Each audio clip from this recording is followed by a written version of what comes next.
João acordou sobressaltado com o som de vidros se quebrando na cozinha. Seu pai, Manuel, gritava furioso, arremessando pratos contra a parede, enquanto sua mãe chorava em silêncio no canto. Descobriram um segredo que ele guardava há anos, uma carta de amor para Pedro, seu melhor amigo, esquecida no bolso de uma calça. A família tradicional de Alfama, em Lisboa, desmoronava ali mesmo, e João soube que sua vida nunca mais seria a mesma. Ele desceu as escadas correndo, o coração acelerado como se estivesse prestes a explodir. Manuel o encarou com olhos vermelhos de raiva, o rosto enrugado pela idade e pelo trabalho árduo como pescador. Você é uma vergonha para esta casa, berrou, apontando o dedo trêmulo. João tentou explicar, mas as palavras saíram entrecortadas. Pai, eu não escolhi isso. É quem eu sou. Sua mãe, Maria, interveio com voz baixa. Filho, pense no que isso faz com a gente. A vizinhança toda vai saber. O ar estava pesado, carregado de anos de expectativas não ditas. João sempre soubera que sua orientação sexual seria um tabu na família católica devota, mas nunca imaginara que uma simples carta o exporia assim.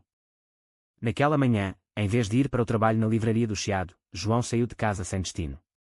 Caminhou pelas ruas íngremes de Lisboa, o sol de primavera iluminando os azulejos coloridos das fachadas, mas nada aliviava o peso em seu peito. Pensava em Pedro, o amigo de infância que se tornara seu confidente. Pedro era hétero, casado com Ana há 2 anos, e pai de um bebê de 6 meses. Como ele poderia sentir algo além de amizade? Mas os momentos juntos, as risadas nas tabernas do Bairro Alto, as confidências à beira do Tejo, haviam-se transformado em algo mais profundo para João. Ele se sentia traído por seus próprios sentimentos, preso em um conflito interno que o consumia. Chegando ao mirador da Senhora do Monte, João sentou-se em um banco, olhando a cidade estendida aos seus pés. O telefone vibrou, uma mensagem de Pedro. Ei, cara, vamos às compras hoje. Preciso de ajuda para escolher um presente para Ana. João hesitou. Era a oportunidade perfeita para fugir da realidade em casa, mas também um risco de expor sua vulnerabilidade. Ele respondeu, tu afim. Nos vemos no Rossio às 14 horas. Enquanto esperava, revivia memórias, a infância em Setúbal, onde se conheceram na escola, as aventuras adolescentes, fumando cigarros escondidos, e agora, adultos, navegando pela vida em uma sociedade portuguesa ainda marcada por conservadorismo, apesar dos avanços legais como o casamento gay desde 2010. Pedro chegou pontual, com seu sorriso fácil e o jeito descontraído que sempre acalmava João. Alto, atlético, com barba rala e olhos castanhos que pareciam ler almas, Pedro era o oposto de João, extrovertido, confiante. Cara, você tá com uma cara péssima. O que rolou? Perguntou, dando um tapa amigável no ombro. João forçou um sorriso. Briga em casa, nada demais. Eles entraram nas lojas do Chiado, provando roupas e rindo de piadas bobas. Mas no provador, quando Pedro tirou a camisa para experimentar uma nova, João sentiu um aperto no peito. Aquela proximidade inocente era uma tortura. Você acha que Ana vai gostar dessa? Perguntou Pedro, girando para mostrar. João assentiu, engolindo em seco. Enquanto caminhavam para o elevador de Santa Justa, Pedro parou de repente. João, me conta o que está acontecendo de verdade. Você não engana ninguém. Pressionado, João desabafou parte da verdade, a briga com os pais, omitindo o motivo real. Pedro ouviu atentamente, depois abraçou-o forte. Família é assim, cara. Vai passar. Mas para João, aquele abraço era uma faísca. Ele se afastou rápido, temendo que Pedro notasse algo. O dia prosseguiu, mas a tensão crescia. No final, comprando um colar para Ana, Pedro disse, valeu pela ajuda. Você é o melhor amigo que eu poderia ter. João sorriu, mas por dentro, questionava, amizade ou ilusão. De volta para casa, João encontrou a porta trancada. Uma nota de sua mãe, preciso de tempo. Vá ficar com sua tia em Sintra. O exílio temporário doía mais que palavras. Ele pegou uma mala e partiu de trem, o cenário de colinas verdes passando pela janela como um borrão. Em Sintra, sua tia Rosa, uma viúva liberal, o recebeu com braços abertos. O que aconteceu, sobrinho? Ele contou tudo, lágrimas escorrendo. Rosa o consolou, Portugal mudou, mas algumas mentes não. Seja forte. Mas João se sentia fraco, dividido entre o amor pela família e a necessidade de ser autêntico. Naquela noite, deitado na cama antiga, João pensou em Pedro. Mandou uma mensagem, obrigado pelo dia.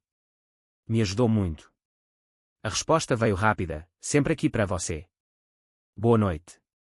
Mas o sono não veio. Ele revivia o abraço, o cheiro de Pedro, e se odiava por isso. Como trair a confiança de um amigo casado. A sociedade portuguesa, com sua mistura de tradição católica e modernidade urbana, amplificava seu dilema.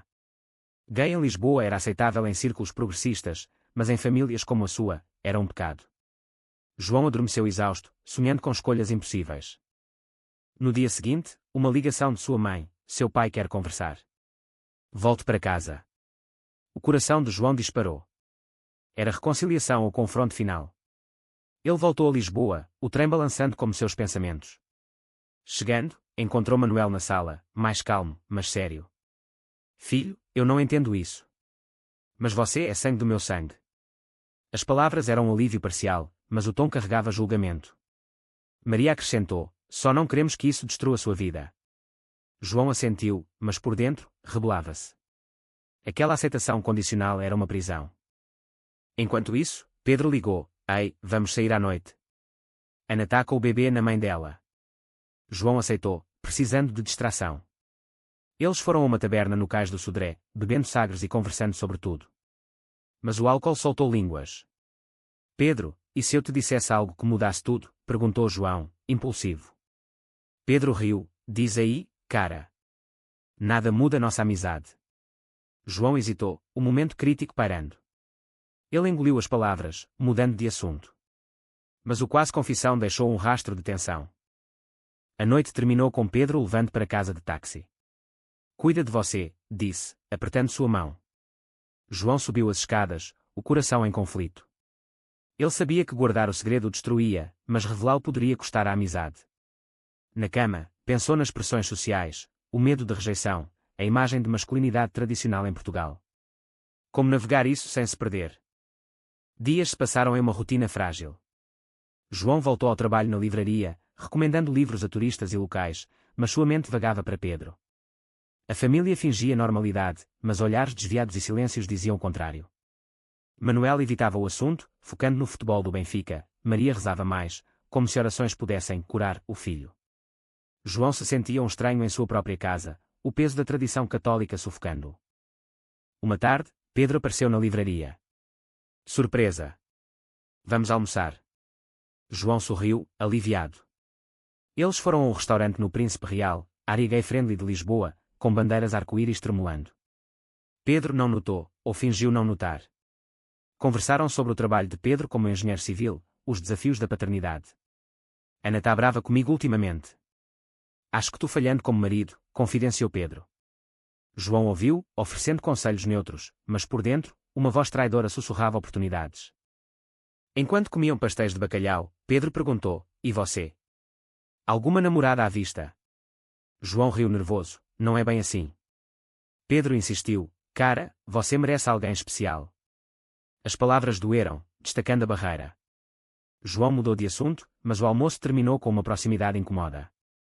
Caminhando de volta, Pedro disse: você é como um irmão para mim. João assentiu, mas o rótulo irmão era uma faca. Em casa, João confrontou sua mãe: mãe, eu preciso viver minha vida. Maria suspirou: mas pense na família. Seu avô rolharia no túmulo. O conflito familiar escalava, com Manuel sugerindo terapia. Não é doença, pai, rebateu João. A discussão terminou em lágrimas, deixando João isolado. Pedro convidou João para um churrasco em sua casa em Oeiras. Ana, loira e simpática, recebeu-o com um abraço. O bebê, Miguel, gatinhava pelo jardim. A cena de felicidade doméstica contrastava com a turbulência interna de João. Durante o dia, ele brincou com Miguel, mas evitou olhares prolongados para Pedro. Ana notou algo: vocês dois são inseparáveis, hein? Pedro riu: melhores amigos desde sempre. Mas no final da tarde, sozinho com Pedro na cozinha, o momento veio. João, Ana acha que você está sozinho demais. Quer que eu te apresente alguém? João congelou. Alguém como quem? Pedro, uma garota legal. A raiva subiu: e se não for uma garota? Silêncio. Pedro piscou confuso: o quê? João, impulsionado pela frustração, confessou: Pedro, eu sou gay. E eu sinto algo por você. O choque no rosto de Pedro foi imediato. Ele recuou: cara, o quê? Você está brincando. João negou, lágrimas nos olhos. Pedro balançou a cabeça: eu sou casado, tenho família. Isso não pode ser. Ele saiu da cozinha, deixando João atordoado. Ana voltou, notando a tensão, mas João se desculpou e foi embora. No trem de volta, João se arrependia. Por que agora? Porque assim. A confissão era uma liberação, mas também uma traição à amizade. Em casa, contou aos pais, que reagiram com horror. Manuel, você destruiu tudo. Maria chorou. João se trancou no quarto, o mundo desabando. Pedro não respondeu mensagens por dias. João afundou em depressão, faltando ao trabalho. Amigos comuns perguntavam, mas ele evitava. Finalmente, uma ligação de Pedro: precisamos conversar. Eles se encontraram no Parque Eduardo VII, sob o sol poente. Pedro estava sério: João, isso me pegou de surpresa.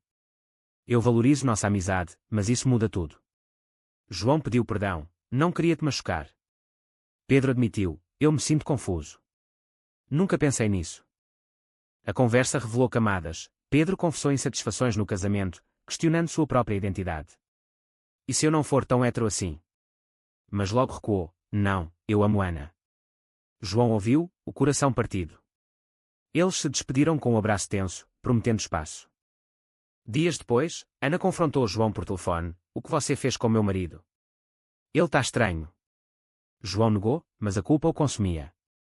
Ele havia plantado dúvida em um casamento, traindo não só Pedro, mas Ana. A sociedade julgaria: um gay roubando um hétero. João se isolou, questionando suas escolhas. Uma visita surpresa de Rosa, a tia: sobrinho, lute pelo que você é. Ela o levou a um evento LGBT em Lisboa, onde viu casais felizes. Mas a imagem de Pedro o assombrava. Ele decidiu dar tempo, focando em si. Mas o conflito escalou quando Manuel descobriu a confissão a Pedro. Você envergonhou a família inteira. Gritou, expulsando João temporariamente. Ele foi para um hostel no Bairro Alto, sozinho com seus pensamentos. Lá, conheceu Luís, um ativista gay, que o encorajou: aceitação vem de dentro.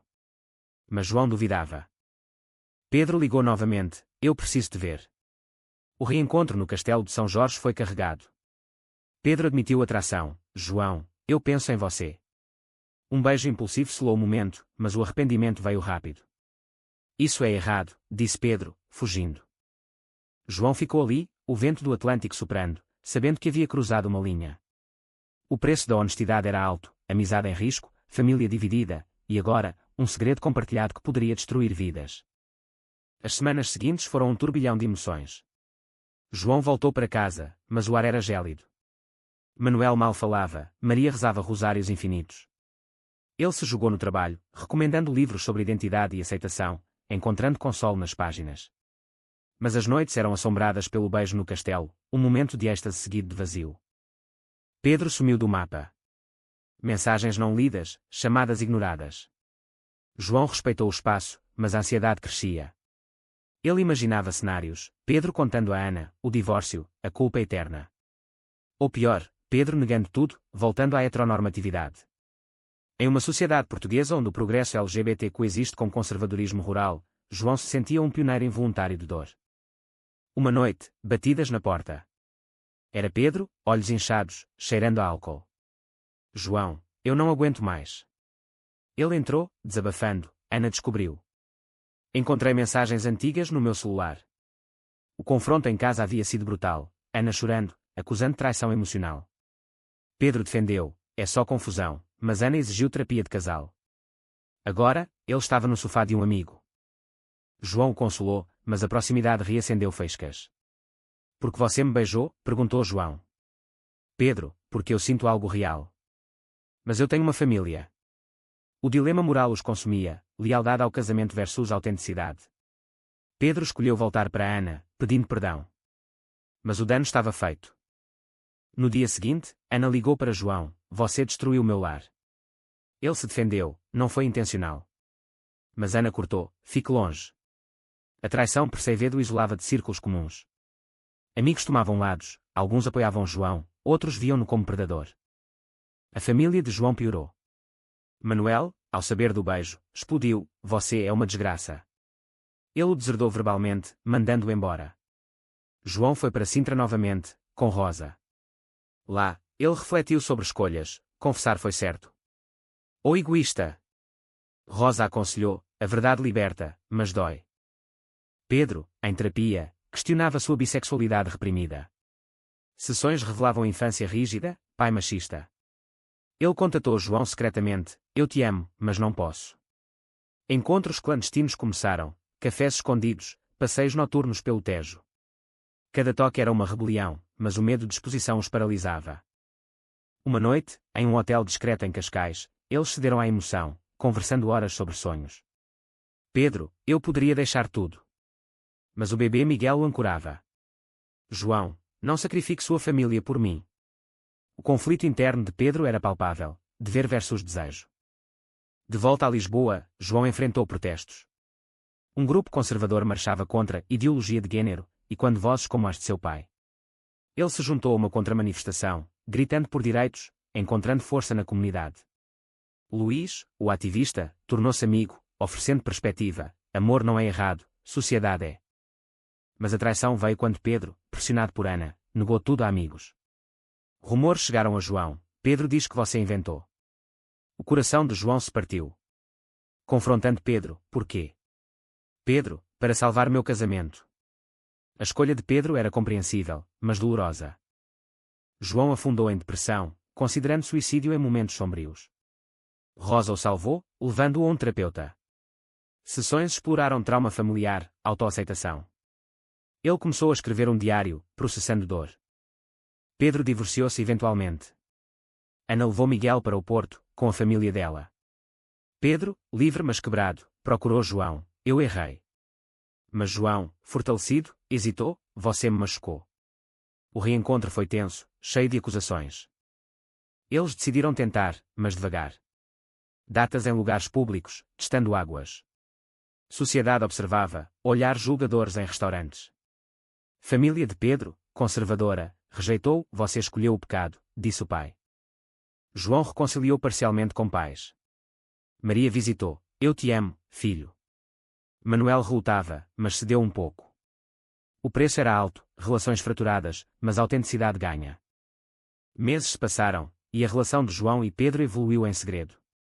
Eles se mudaram para um apartamento pequeno no Graça, longe de olhos curiosos. Pedro trabalhava remotamente, evitando colegas. João prosperava na livraria, promovido a gerente. Mas sombras persistiam, visitas raras a Miguel, culpa constante. Um dia, Ana apareceu no apartamento. Preciso falar. Ela confrontou Pedro, você destruiu nossa família por isso. Pedro defendeu, era infeliz. Ana, lágrimas nos olhos, admitiu, eu suspeitava. Ela permitiu visitas supervisionadas a Miguel, mas avisou, não exponha a criança. O conflito familiar de João escalou quando Manuel sofreu um infarto. No hospital, ele sussurrou, filho, me perdoe. A quase perda uniu-os. Manuel, recuperando, disse, aceito você, mas não entendo. Maria facilitou, dê tempo. Pedro enfrentou sua família em Setúbal. O pai o expulsou, não é meu filho. A mãe chorou, mas manteve contato secreto. A rejeição social doía, amigos distantes, whispers na rua. Eles participaram de um período em Lisboa, mãos dadas publicamente. Empoderador, mas arriscado. Um conhecido fotografou, postando online. Repercussões, assédio no trabalho de Pedro, demissão iminente. João questionou, valeu a pena? Pedro, sim, por nós. Mas dúvidas cresciam. Uma briga explosiva, João acusando Pedro de hesitação, Pedro retrucando sobre a impulsividade de João. Separação temporária, Pedro voltou para Oeiras, João sozinho. Reflexão, era amor ou escapismo? Terapia ajudou Pedro a aceitar bissexualidade, João processar trauma. Reencontro no Miradouro, eu te escolho, disse Pedro. Reconciliação, mas com condições, honestidade total. Sociedade testava, uma lei nova sobre a adoção gay gerava debates. Eles se envolveram em ativismo, palestrando sobre jornadas. Mas traição final, um ex-amigo vazou detalhes íntimos para a imprensa local. Escândalo, engenheiro abandona a família por affair gay. Pedro perdeu emprego, João enfrentou boicote na livraria. Eles fugiram para o Alentejo, em uma fazenda amiga. Lá, reconstruíram, trabalho manual, conversas profundas. Pedro visitava Miguel, construindo ponte com Ana. De volta a Lisboa, mais fortes. João escreveu um livro sobre sua história, anônimo. Sucesso modesto, inspirando outros. Família curava, Manuel jantou com eles, desconfortável mas presente. Maria abraçou Pedro. Mas o preço? Cicatrizes emocionais, relações perdidas. Eles sabiam, escolhas definem, mas cobram. Anos depois, João e Pedro casaram em uma cerimônia simples no Algarve, com amigos próximos e família relutante. Miguel, agora criança, foi pajem, sinal de paz com Ana. A vida estabilizou, Pedro em novo emprego, João dono de livraria LGBT. Mas memórias de dor persistiam, lembretes de batalhas. Um dia, Manuel morreu. No funeral, João falou, pai me ensinou resiliência. A perda uniu, mas destacou fragilidades. Pedro adotou um cão, simbolizando nova família. Eles viajaram pela Europa, celebrando amor. Mas tensões sociais retornaram, uma onda conservadora em Portugal ameaçava direitos. Eles lutaram, marchando. Em uma noite chuvosa, Pedro confessou, às vezes me pergunto se valeria sem a dor. João, mas estamos aqui. A história deles inspirou um documentário, expondo vulnerabilidades. Reações mistas, apoio e ódio. No final, sentados à beira do Tejo, João refletiu, decisões moldaram destinos, com custos altos. Foi certo priorizar amor sobre tradição, ou egoísta ignorar consequências para outros.